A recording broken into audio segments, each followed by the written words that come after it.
मार दी। बस खत्म।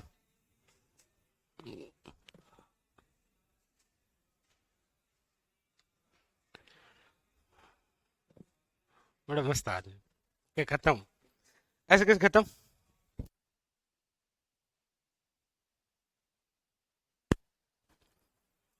चलो, हमारी जो बात है वो चल रही है आपके अजमेर के अंतिम महान शासक, जिनका नाम है पृथ्वीराज चौहान तरते।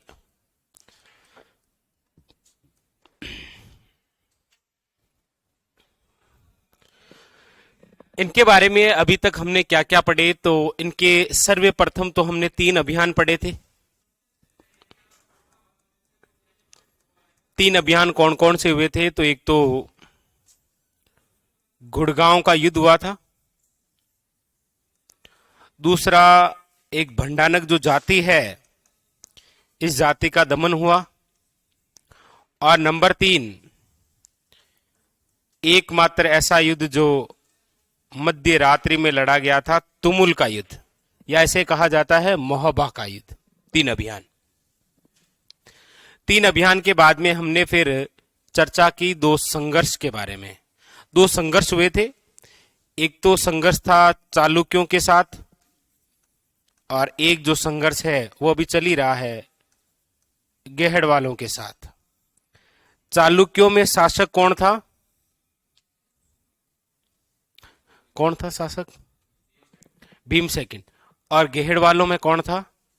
जयचंद गेहड़वाल। जयचंद गेहड़वाल कहां का राजा था? कन्नौज का। कन्नौज कहां है? यूपी में। और पृथ्वीराज चौहान द्वारा 2 क्या किए गए हैं? युद्ध। 2 युद्ध कौन कौन से पढ़े हमने? एक तो हमने पढ़ा था तराइन का प्रथम युद्ध 1191 ईस्वी के अंदर, और एक हमने पढ़ा है तराइन का द्वितीय युद्ध 1192। ये जो दोनों ही युद्ध हैं, ये हुए हैं पृथ्वीराज चौहान वर्सेस गोरी के मध्य। प्रथम के अंदर जीता है पृथ्वीराज, दूसरे में जीता है गोरी। प्रथम युद्ध क्यों हुआ था? तो हमने पढ़ा था कि गोरी ने तबर हिंद पर अधिकार कर लिया था। तबर हिंद किसका प्राचीन नाम था? भटिंडा। और वो तबर हिंद किसे सौंप दिया था?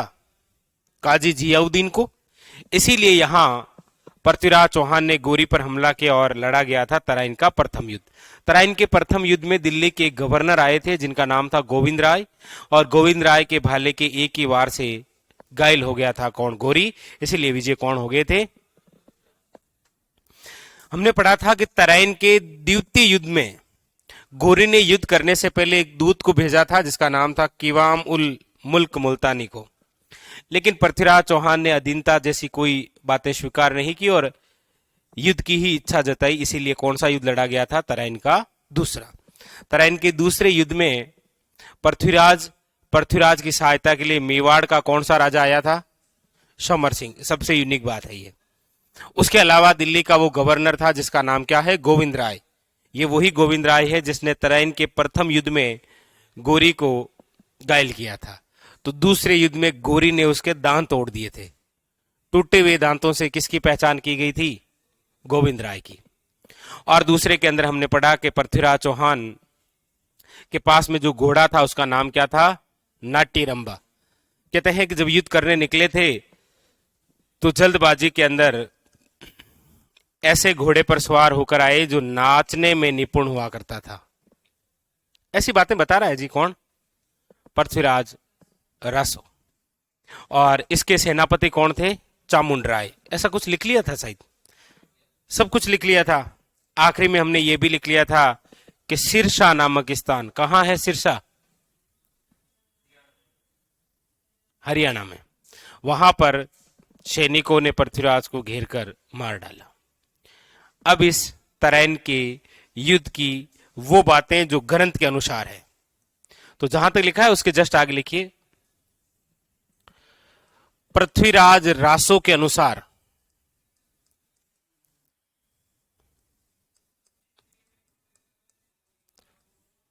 पृथ्वीराज रासो के अनुसार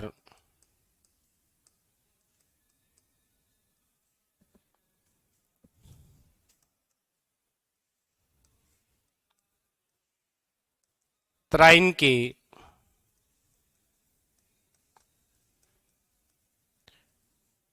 द्वितीय युद्ध के तहत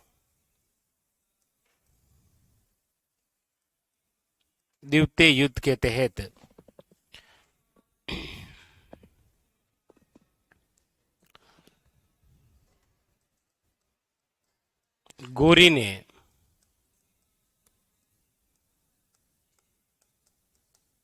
पृथ्वीराज को पकड़कर, या पृथ्वीराज को कैद, पकड़ना ठीक नहीं लग रहा है, पृथ्वीराज को कैद करके गजनी ले गई। गजनी ले गए वे, आंखें फोड़ दी।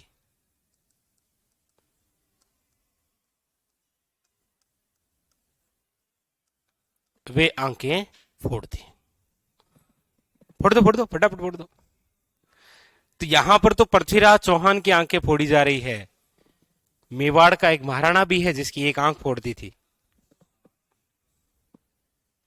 अरे वाह, श्यामा सांगा, श्याम जी, सॉरी श्याम जी जी जी, किसकी फोड़ी थी? सांगा की। सांगा आंख फोड़ी थी ना एक। जी हाँ हाँ।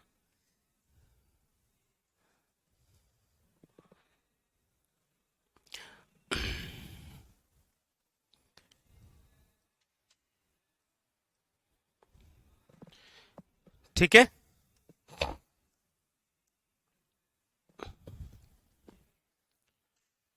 सुनील यादव, फिर आप ज्यादा कल्चर और जियोग्राफी पर ध्यान दें विशेष।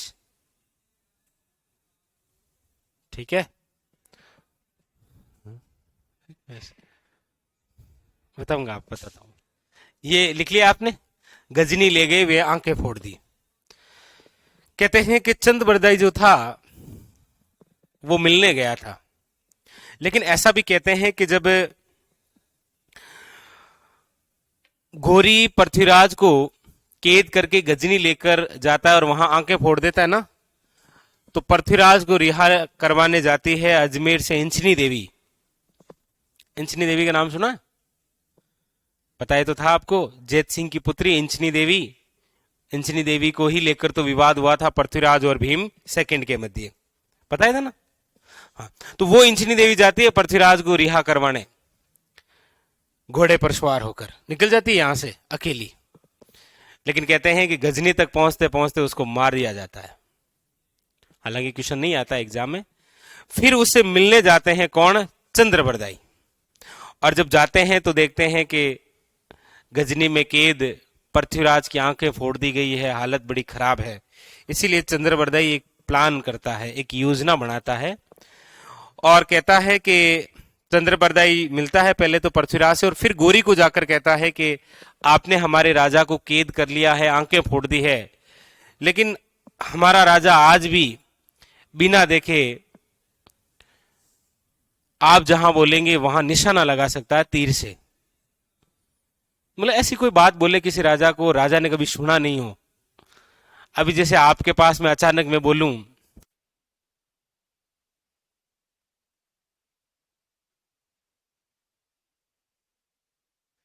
वैसी ये बात गोरी के लिए क्या थी? एक सरप्राइज की। ऐसे कैसे हो सकता? आंखें फोड़ दी और मैं जहां बोलूंगा वहां कैसे तीर लगा सकता है ये? तो चंद्रबरदे ने कहा यही तो हमारे राजा की खास बात है। तो गोरी ने कहा चलो ऐसी कला तो फिर हम देखना चाहेंगे। तो दरबार लगाया गया था और उसी दरबार में पेश हुए थे कौन? पृथ्वीराज। पृथ्वीराज को लेकर आ रहे थे चंद्रबरदाई। गोरी सिंहासन पर बैठा है और वो जो चंद्रबरदाई है वो पृथ्वीराज को एक कहावत के माध्यम से ये बताने का प्रयास कर रहा है कि तुमसे राजा इतनी दूर पर है, इतनी ऊंचाई पर है और यहां पर बैठा है। वो सारी बात तो बता दी उन्होंने एक दोहे के तहत के 4 बांस 24 गज अष्ट अंगुल प्रमाण, ता ऊपर सुल्तान, मच चुके चौहान। लेकिन जब तक वो आवाज नहीं आएगी तो पृथ्वीराज को पता नहीं चलेगा ना कि वो बैठा किधर है। अब आपके आंखों पर पट्टी बांध के मैं घुमा के फिर छोड़ दूं, बोलो लेफ्ट में जाओ, तो आपके लिए तो सारी लेफ्ट ही है, हा? तब चंद्रबरदाई ने गोरी को आदेश दिया कि हमारे राजा आपके पास में जरूर है, कैद जरूर है, लेकिन फिर भी राजा तो है ना, जब आप आदेश देंगे ना तभी ये बाण चलाएगा। और फिर गोरी ने जैसे आदेश दिया, पृथ्वीराज को ये पता चल गया इधर बैठा है वो। फिर वो आइडिया लगा लिया, 4 बांस 24 गज। देखो मतलब कितने वीर ये होंगे।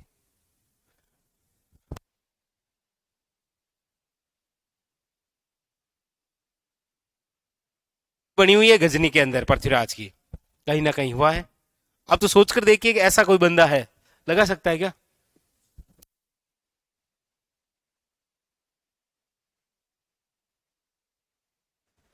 कितने मतलब कलाकार रही होगी। तो हमारे एग्जाम के लिए क्या क्वेश्चन है, एक तो ये याद रखना है, और ये सारी की सारी बातें कौन बता रहा है? पृथ्वीराज रासो। अगली लाइन से लिखो। यहां पर एक बात आपको लिखनी है कि जो पृथ्वीराज है, पृथ्वीराज ने बचपन में अरना भील से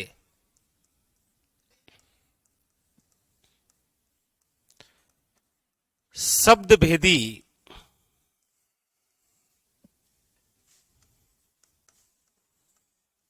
बाण चलाने की कला सीखी थी।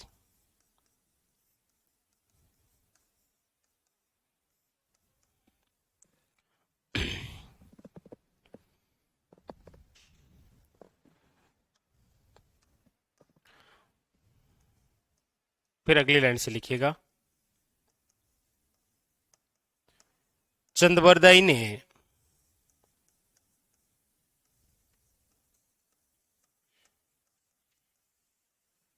पृथ्वीराज को कहा,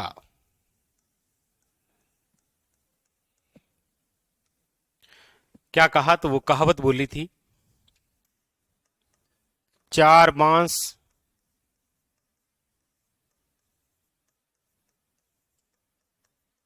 24 गज।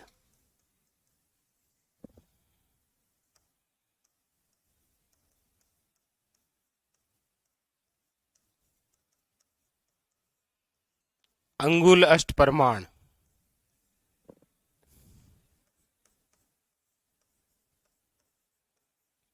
ता ऊपर सुल्तान,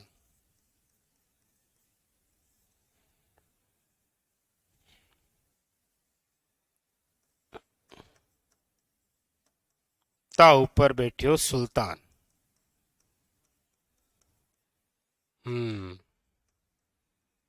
मत चूके चौहान।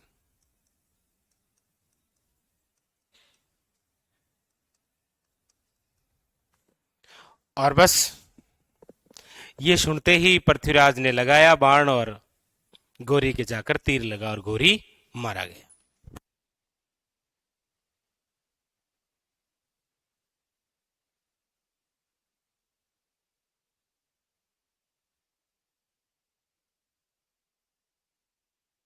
लेकिन वो ये केवल बातें कौन बता रहा है? गोरी की हत्या 1206 के अंदर हुई थी, दम्यक नामक स्थान पर खोकर के जाटों द्वारा। जब वो नमाज अदा कर रहा था ना, उस समय उसकी हत्या की गई थी। लेकिन ये कोई तीर था जो उड़ता हुआ ले लिया था गोरी ने और बस खत्म। हम्म?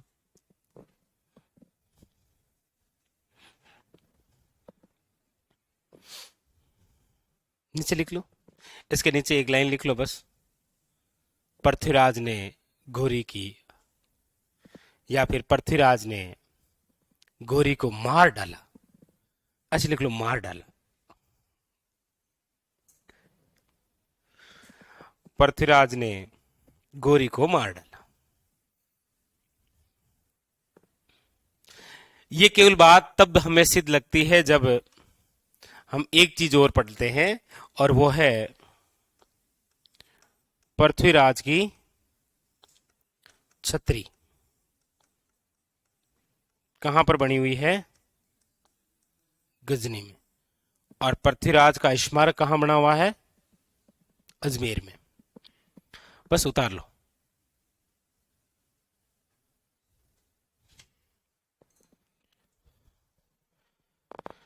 अमित, कौन सी क्लास अपलोड नहीं हो रही बताओ? ऐसी कौन सी क्लास रह गई जो आपकी अपलोड नहीं हुई?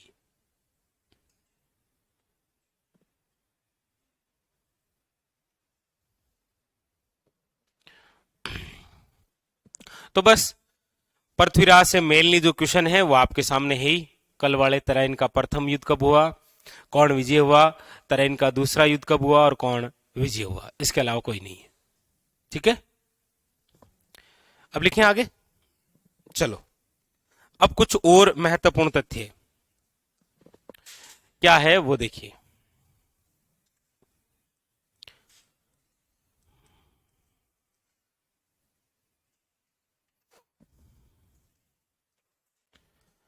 गोरी के साथ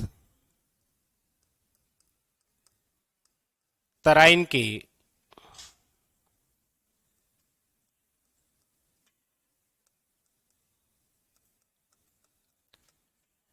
द्वितीय युद्ध के तहत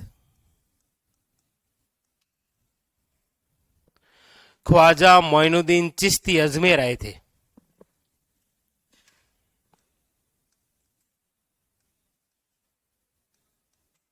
कब की बात है? 1192। ख्वाजा मोइनुद्दीन चिश्ती अजमेर आए। एक तो ये विशेष बात है। पूछ लेता है ख्वाजा मोइनुद्दीन चिश्ती जब अजमेर आए उस समय कौन थे शासक? कौन थे?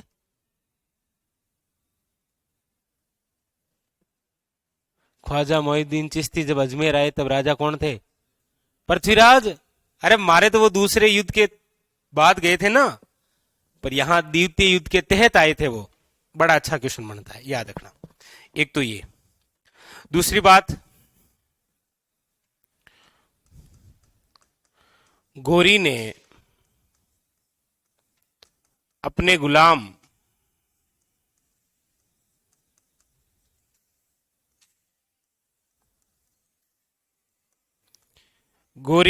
गुलाम कुतुबुद्दीन ऐबक को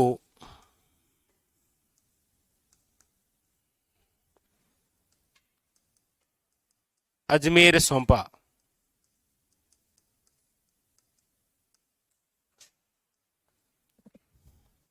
और इनको अजमेर सौंपने के बाद ही इन्होंने पहला कार्य किया, संस्कृत पाठशाला को तुड़वाकर 2.5 दिन का झोंपड़ा बनाया, जो कि राजस्थान की पहली मस्जिद है। 2.5 दिन के झोंपड़े में कुल कितने खंबे हैं? 16। क्या है? 16 खंबे। उसके वास्तुकार कौन है? 2.5 दिन झोंपड़ा के वास्तुकार लिखा है ना पूरा? 2.5 दिन का झोंपड़ा पूरा लिखा है ना? कौन है वास्तुकार? अबू बकर। और कर्नल जेम्स टोड ने किसकी संज्ञा दी है उसको, 2.5 दिन के झोंपड़े को? देखो, नमूना है। हिंदू शिल्प कला का सबसे प्राचीनतम वे परिष्कृत नमूना बताया। लिखाया किस समय लिखा है? 2.5 दिन का झोंपड़ा विग्रह चतुर्थ के समय। याद रखिएगा, यहां पर थोड़ा सा लिख लीजिएगा। कुतुबुद्दीन ऐबक ने राजस्थान की या राजस्थान में प्रथम मस्जिद बनवाई, और वो किस नाम से है? 2.5 दिन का झोंपड़ा। किसका उर्स भरता है यहां? क्यों नाम है इसका 2.5 दिन? क्योंकि यहां पर 2.5 दिन का उर्स भरता है। किसका? पंजाब शाह का। सही है।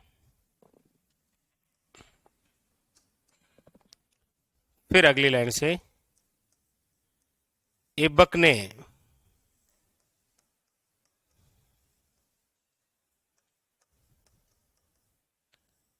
पृथ्वीराज के, देखो बोर्ड पर,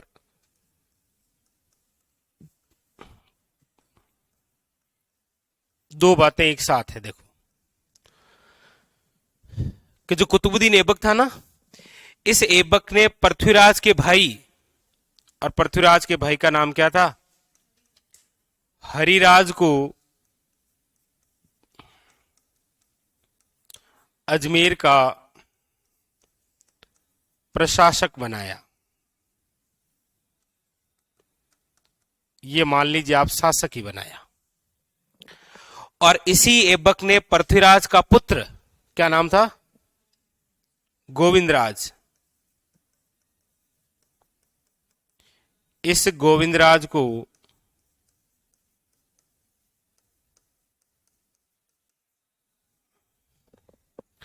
रणथंबोर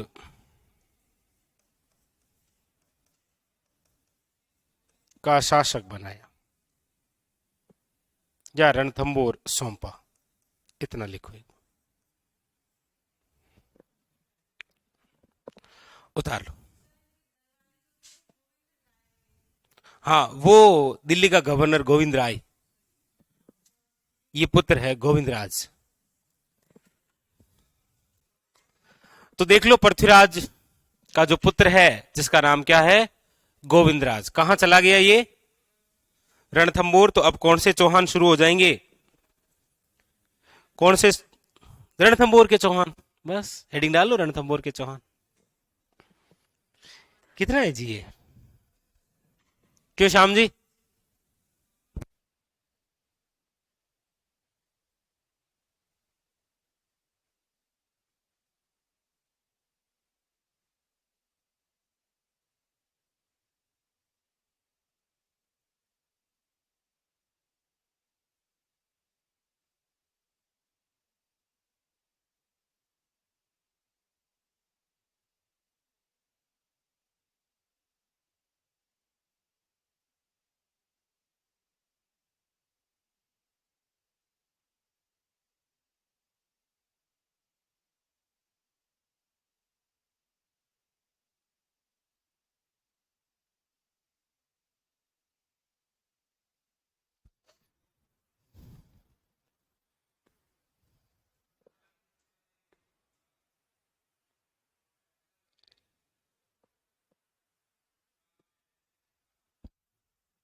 अमित, अच्छा कोई टॉपिक है बाकी, कौन सा है आप मुझे बताना, ठीक है।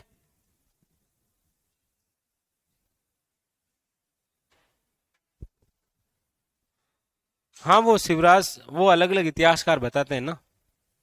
अब बताते तो ये भी है, देखो कि पृथ्वीराज ने गौरी की हत्या की।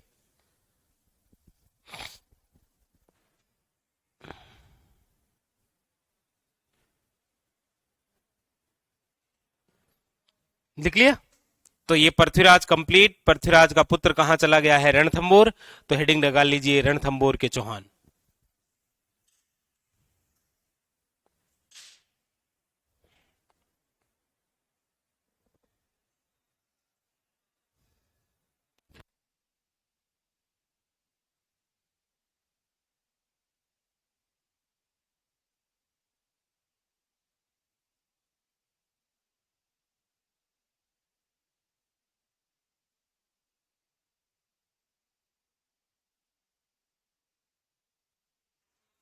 क्लास हुई थी दीनदयाल, आपके आ जाएगी, ठीक है।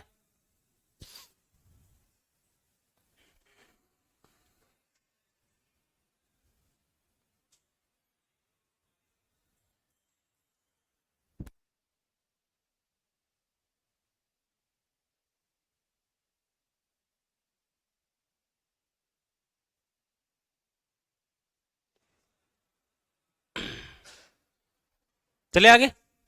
तो फिर हेडिंग लगाइए रणथंबोर के चौहान।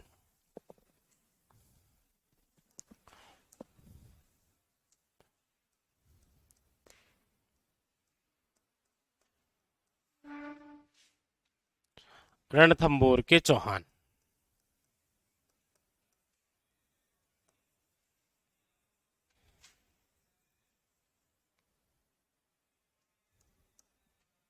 रणथंबोर के चौहान।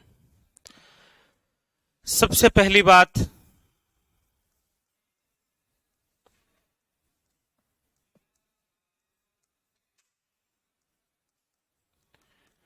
हमीर रासो के अनुसार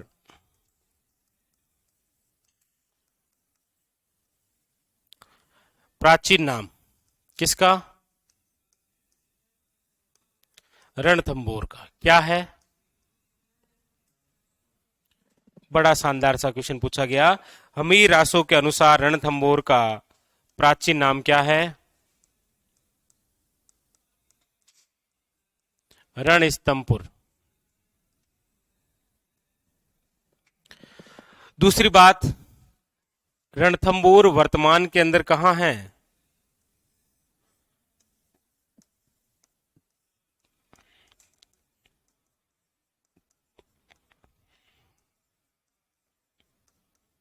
सवाई माधोपुर में।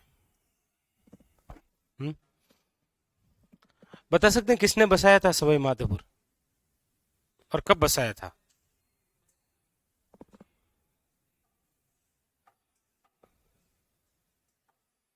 प्रसाद जी ऐसे बिल्कुल लोड नहीं लेना। नहीं सर, मैं लूंगा लोड और मैं बता। हाँ,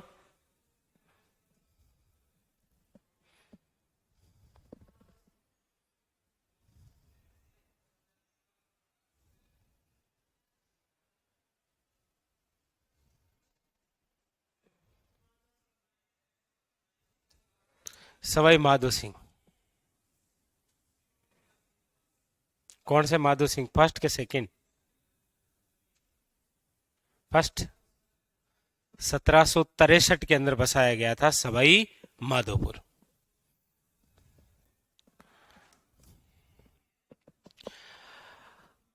रणथंबोर, रणथंबोर के अंदर कौन से वंश के बारे में हम चर्चा करेंगे? चौहान।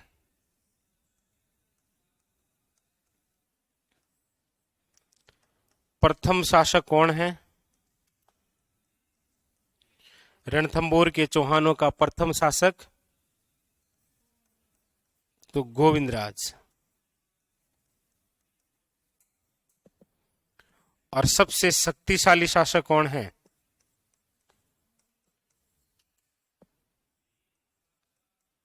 रणथंबोर का सबसे शक्तिशाली शासक है वो है हमीरदेव चौहान।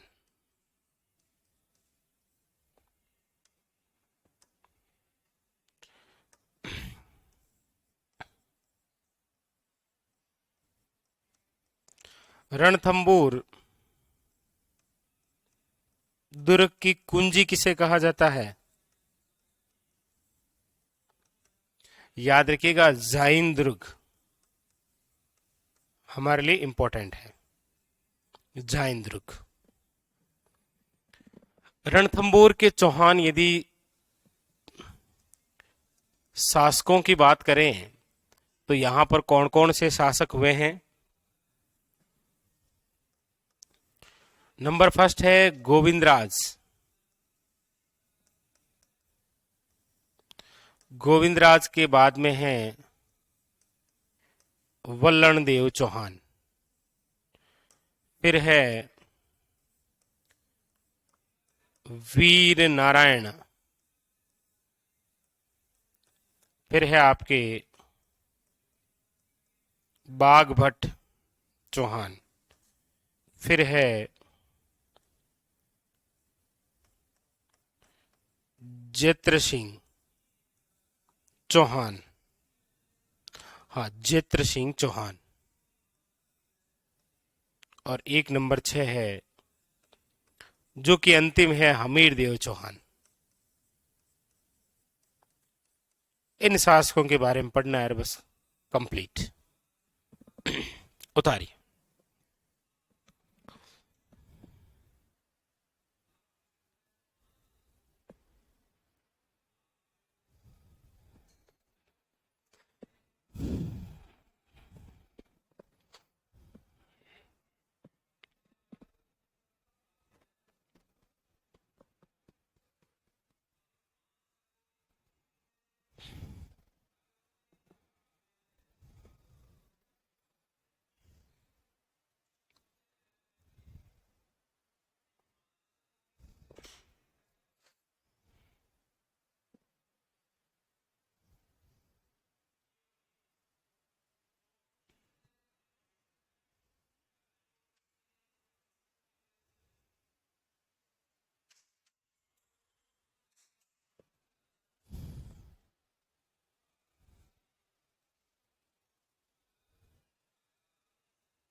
मुकेश बस याद कर लो, दूसरी बार याद कर लो।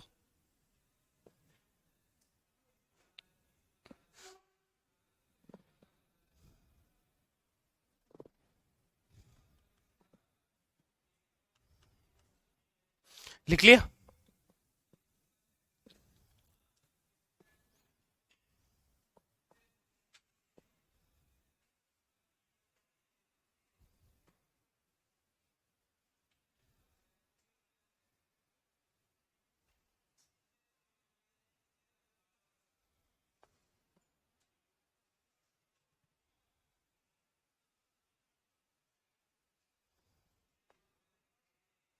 सवाई माधोपुर बसाया था सवाई माधो सिंह फर्स्ट ने, सवाई जय सिंह का पुत्र था। देख लिया? इसके अंदर सबसे पहले आप हेडिंग डाल लीजिए गोविंद राज चौहान।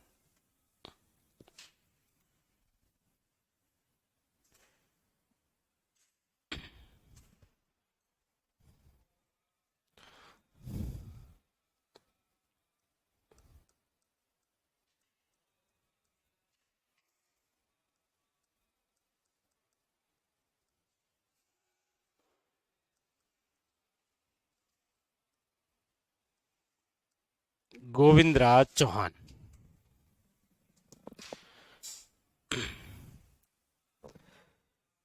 देखिए, सबसे पहली बात तो ये पृथ्वीराज चौहान तृतीय का पुत्र है।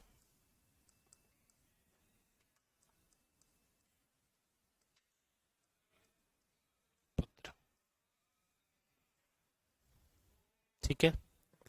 दूसरी बात, ऐबक ने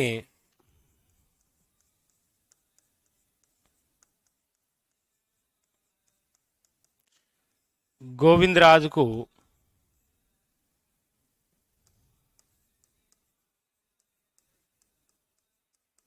रणथंबोर दिया, इसीलिए गोविंदराज ने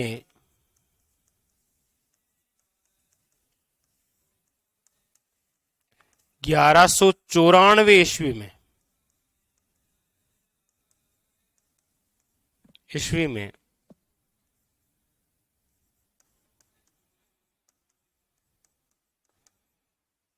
रणथंबोर में चौहान वंश की स्थापना की।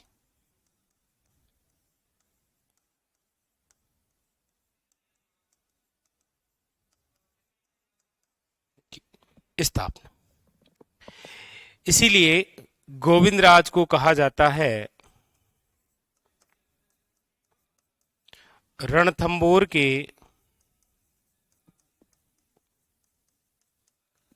चौहानों का आदि पुरुष, मूल पुरुष या संस्थापक। बस, इनकी कोई और बात नहीं। ये गलती से उनके पुत्र हैं। हम्म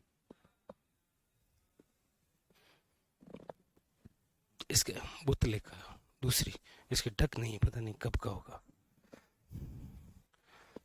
ठीक है, तो ये गलती से है सब कुछ जो भी।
हाँ, वो हमीर देव चौहान जब पढ़ेंगे ना तो पूरी कहानी आपको बताएंगे राजस्थान के प्रथम जल जौहर की। ठीक है,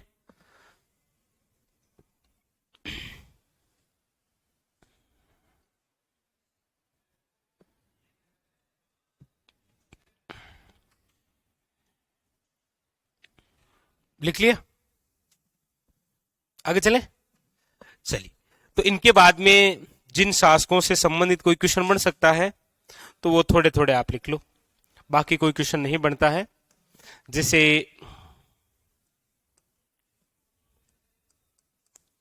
वीर नारायण चौहान,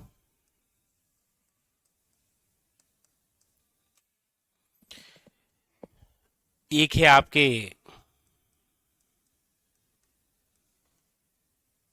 बाघ भट्ट चौहान,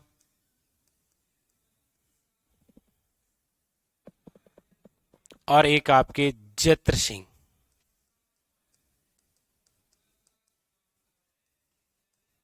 जत्र सिंह चौहान, ये इंपॉर्टेंट, तीनों तीनों। ठीक है, देखो इनके बारे में कर ली, इनकी कोई विशेष बात नहीं है। ये और ये, इन तीनों के बारे में यदि कोई बात करते हैं तो एग्जामिनर केवल ये पूछ सकता है कौन सी छोटी सी बात, वो देखो। जैसे वीर नारायण जो चौहान हैं, याद रखिएगा जब ये रणथंबोर के शासक थे तब दिल्ली के शासक हुआ करते थे इल्तुतमिश। तो इनके समय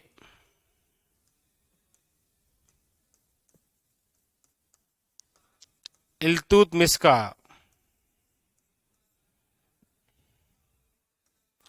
असफल आक्रमण हुआ था। असफल आक्रमण, आक्रमण किया लेकिन असफल रहे। ये क्वेश्चन क्यों पूछ सकता है आपको, ऐसी क्या वजह है कि एग्जामिनर के इतने बुरे दिन आ गए हैं कि वो सब कुछ छोड़ छाड़ के ये पूछ सकता है आपको। वो इसीलिए पूछ सकता है क्योंकि रणथंबोर के चौहानों में इसके बाद ये, इसके बाद ये, इसके बाद जो बनता है ना हमीर देव चौहान, इनके समय हमारे राजस्थान में एक ऐसी घटना होती है जिसे आप पढ़ते हैं जोहर। इसीलिए उसकी नजर इससे पहले वाले शासकों पर चलती है, क्योंकि हमीर देव चौहान पर आक्रमण जेके का भी होगा और एके का भी होगा, यानी जलाउद्दीन खिलजी भी करेगा और अलाउद्दीन खिलजी भी करेंगे, दोनों चाचा भतीजे यही करेंगे। इसीलिए ये बाकी वाले इंपॉर्टेंट हो जाते हैं, समझे।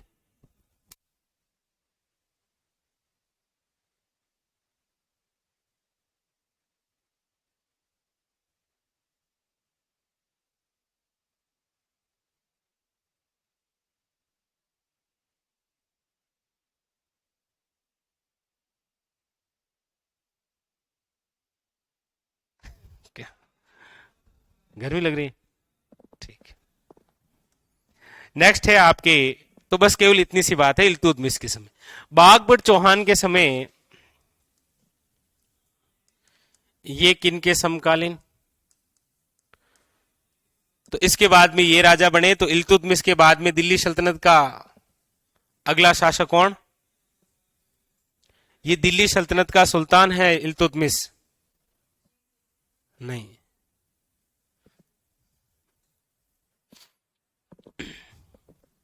बताओ। तो इल्तुतमिश के बाद में दिल्ली सल्तनत की सुल्तान है रजिया सुल्ताना, भारत की प्रथम महिला शासिका, ये बनी। और रजिया सुल्तान ने क्या किया था कि इसी ने, रजिया सुल्ताना ने हसन गोरी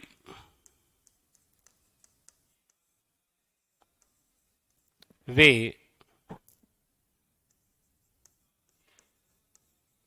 कुतुबुद्दीन, ऐबक नहीं है वो, ऐबक तो कब का चल गया, ये दूसरा है, कुतुबुद्दीन को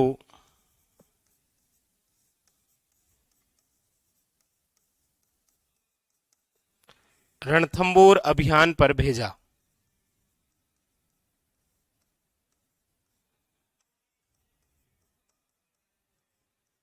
लेकिन असफल रहे, जीत नहीं पाए। उसके बाद में अगले शासक हैं जेत्र सिंह चौहान, और जेत्र सिंह चौहान का जो समय है, जो शासनकाल है, वो है 1250 से लेकर 1282, कितना, 32 वर्षों का। और इसी 32 वर्षों के शासनकाल की याद में 32 खम्भों की छतरी बनाई गई। और ये जो 32 खम्भों की छतरी है, ये कहां पर बनी हुई है, रणथंभौर में।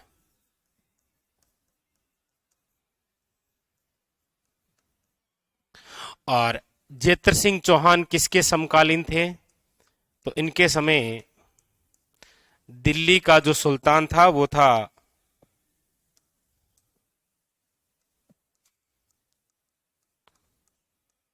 नासिरुद्दीन महमूद, बस ये याद रखना है, उतार लीजिए, और कोई विशेष बात नहीं है।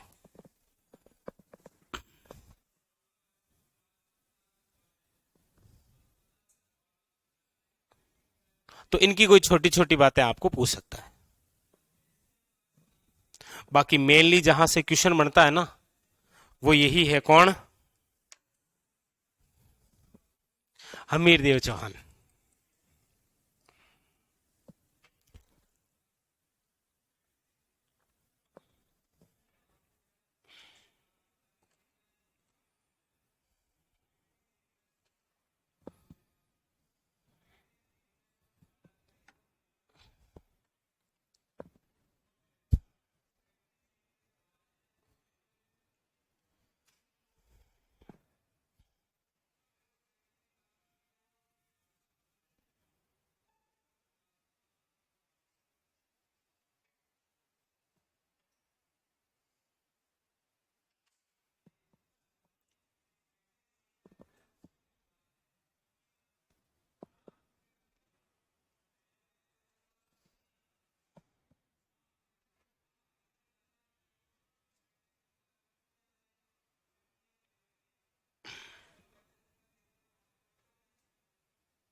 लिख लिया।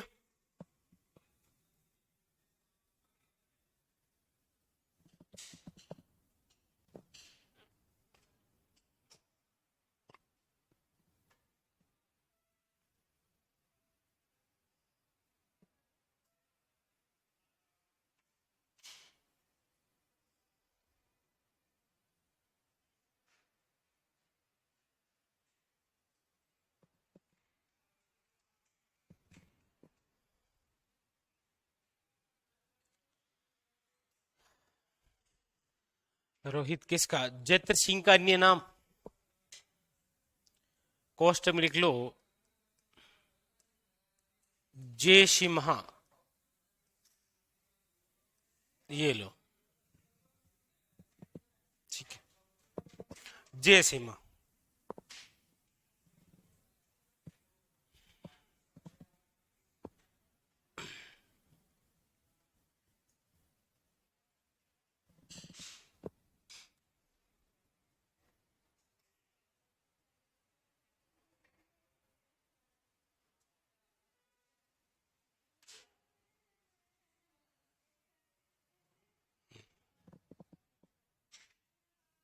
अरे नहीं, रागमाला ग्रंथ को चित्रित करने वाला ये क्यों है नासिरुद्दीन?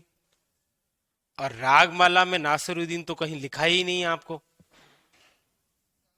रागमाला का चित्रण मेवाड़ में तो किया था साहिबदीन ने, चावंड में किया था निशारदीन ने, मारवाड़ में किया था वीर जी भाटी ने, कोटा में किया था डालू ने।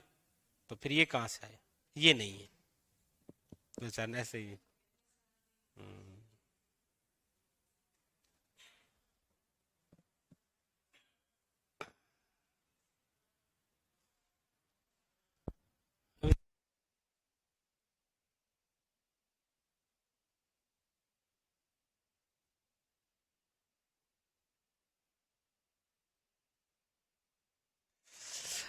आप नेक्स्ट हेडिंग लगाइए, हमीर देव चौहान। यही इंपॉर्टेंट है, इन्हीं की खास बातें लिखनी है आपको। हमीर देव चौहान, टाइमिंग लिख लीजिए 1282 से लेकर 1301। और सबसे पहले इंपॉर्टेंट बात, इनकी जानकारी कहां कहां से मिलती है, कहां से पढ़ेंगे हम इस शासक को? तो आप तो यहां कौटिल्य से पढ़ेंगे, लेकिन इनको कहां से पढ़ेंगे हम? तो देखो, इंपॉर्टेंट ग्रंथ जहां जहां पर इनकी जानकारी मिलती है, वो एक तो है हमीर महाकाव्य, एक ग्रंथ है हमीर रासो, एक है आपके हमीर हट, एक है आपके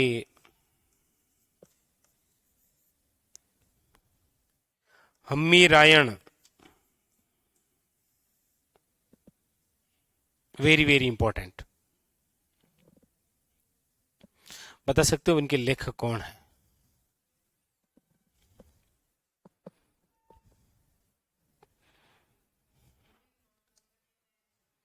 ठीक है, और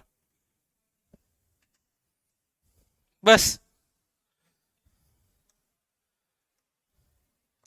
हमीर महाकाव्य, हमीर रासो, हमीर हट, हमीरायण, एक और हमीर बंधन।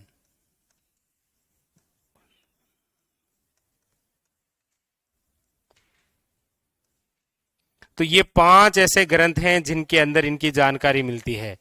एक याद रखिएगा, हमीर मद मर्दन है, वो जयसिंह सूरी द्वारा रचित है, लेकिन वो हमीर कौन सा हमीर है?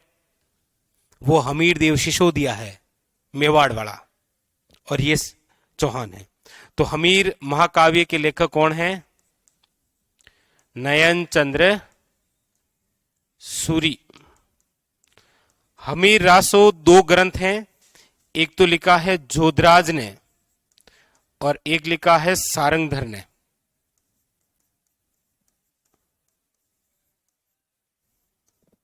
हमीर हट है चंद्रशेखर,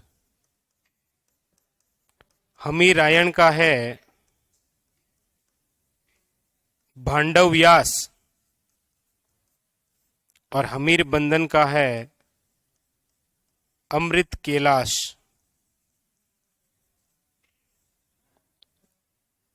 लिखो, हमीर रासो 2 ग्रंथ हैं, एक जोधराज द्वारा लिखा गया, एक सारंगधर द्वारा लिखा गया।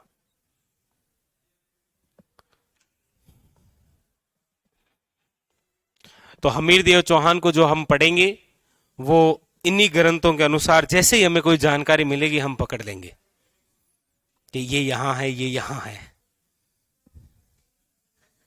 ठीक है, ठीक है।